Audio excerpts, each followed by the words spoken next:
What up, y'all? This is Darkon signing into another Gaming Thoughts with Z. This is a little segment I do after the completion of every newer release that I finish. I haven't done one of these in a while, so bear with me when I'm a little bit rusty talking about the game. But this is where I give my own personal thoughts and opinions. They may not be the same as yours, but nonetheless, I hope they are informative to you. Now, this time around, we're going on Aliens Dark Descent. This is a tactical top-down RPG-esque sort of set in the Aliens universe, where you end up getting trapped on a planet and you have to find resources and fight for survival. Now, to bluntly state, this is an okay game. It's enjoyable. It has its uniqueness, but it also has its faults. Now, I am normally a CRPG player, but this game was so similar enough that I decided to go ahead and give it a try because it looked very interesting, and I also really love the Alien universe. So I figured I'd give it a try and see how it goes. Now, for the pros and the cons, just going straight right into it. The pros is unique. It has some of the unique mechanics, unique commands where you have a certain amount of command points that you use to try and command your units. For special actions, you also have limited ammo, where again, more resources you need to find around the maps. It does have a unique save system where there is no manual saves.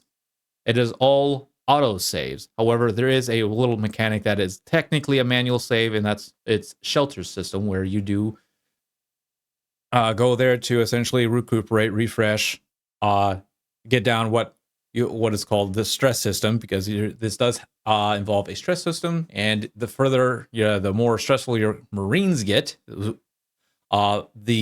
more debuffs they end up getting. Which is, I find, that's one of the unique mechanics I'm actually really interested in.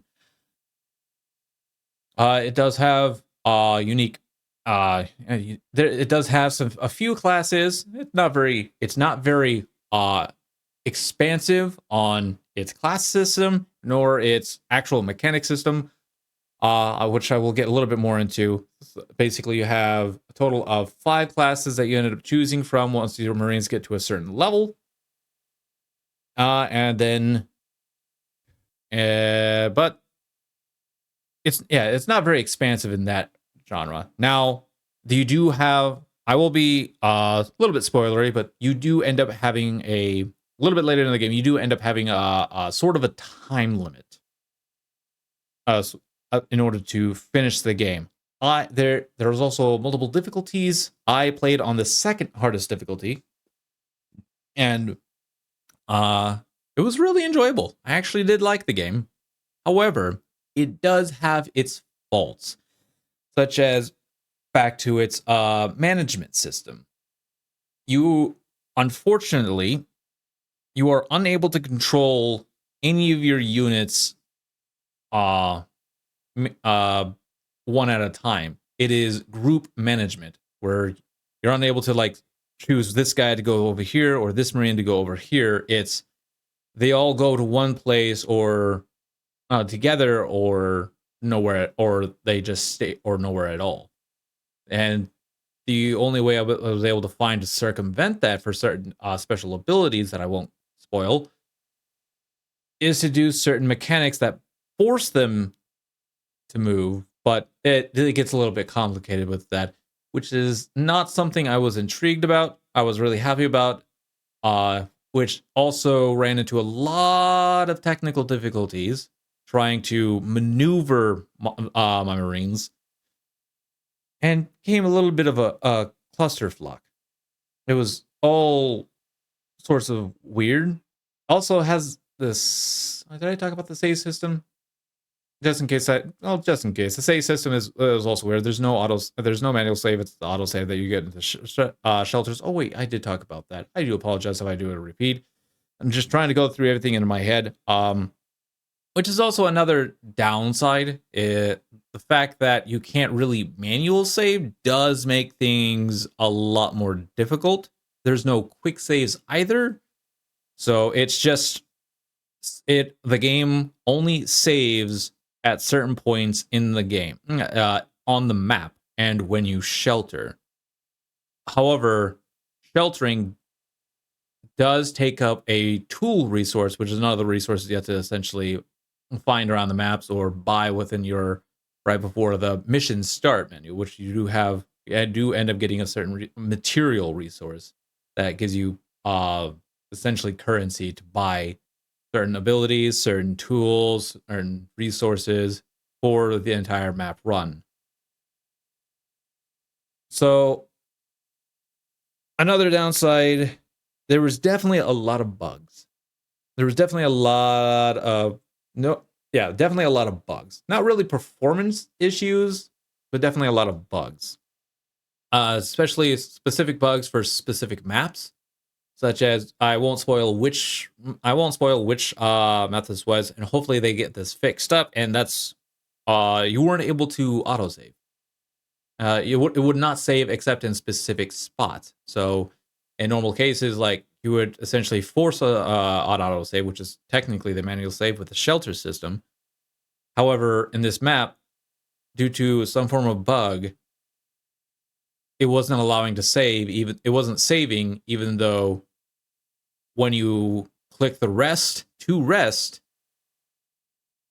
it wouldn't. It would say it was saving game, but it would not save. I'm hoping that they get that fixed at some point. There's definitely also a few other bugs that even though you do the mission correctly, it still somehow gave you a bad result. I won't spoil which mission that was part of. There was also an issue with the audio system.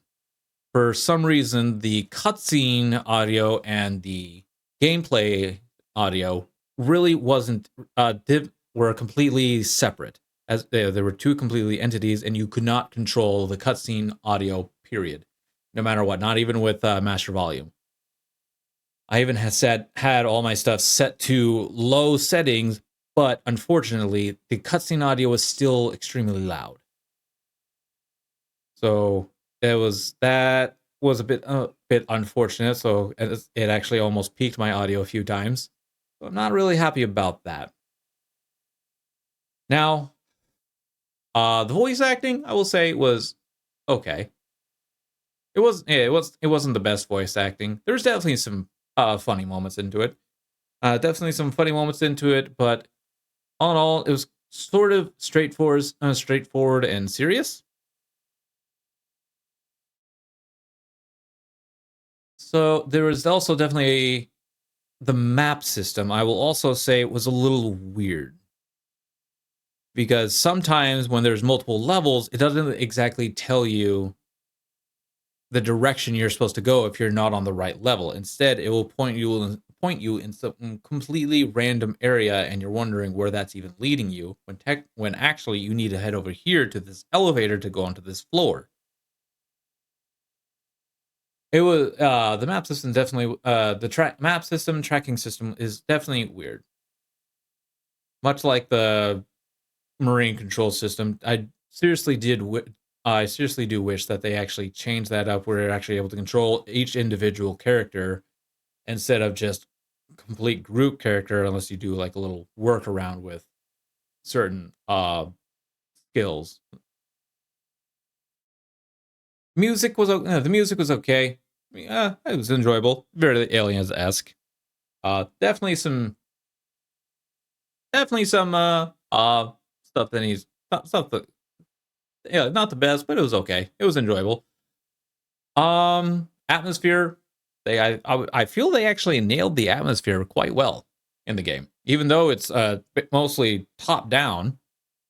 I feel they got the atmosphere pretty close, almost spot on. What else is there? Story. The story was okay. Not very enthralling, but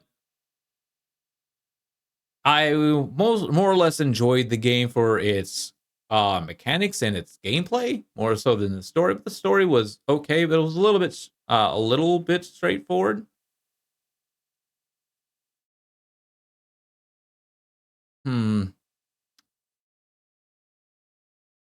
But it wasn't very engaging. Now, however, it did start building up more and more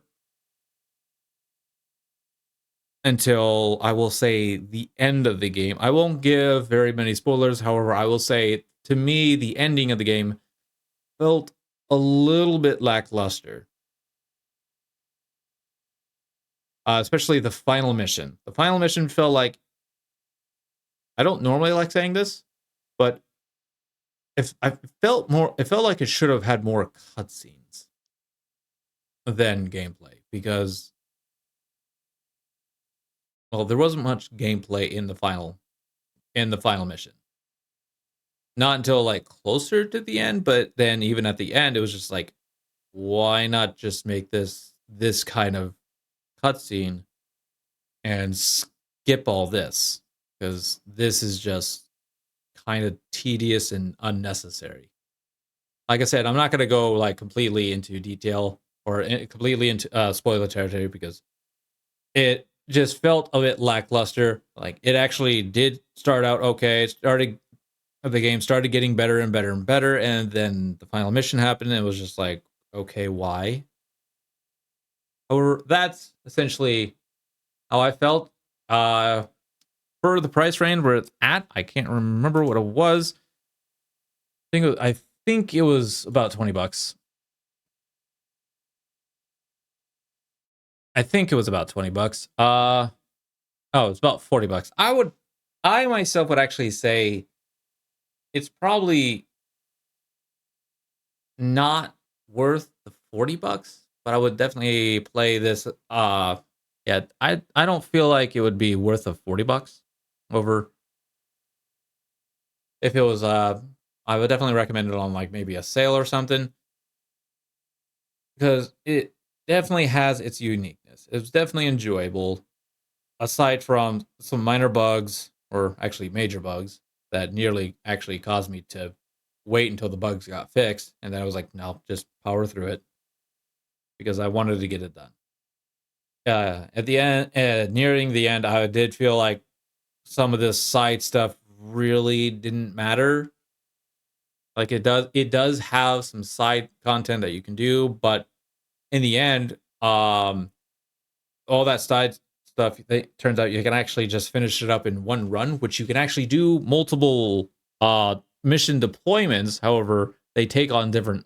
You can only deploy once per day, and then fixing things up. Some of the mechanics felt like they were a bit arbitrary and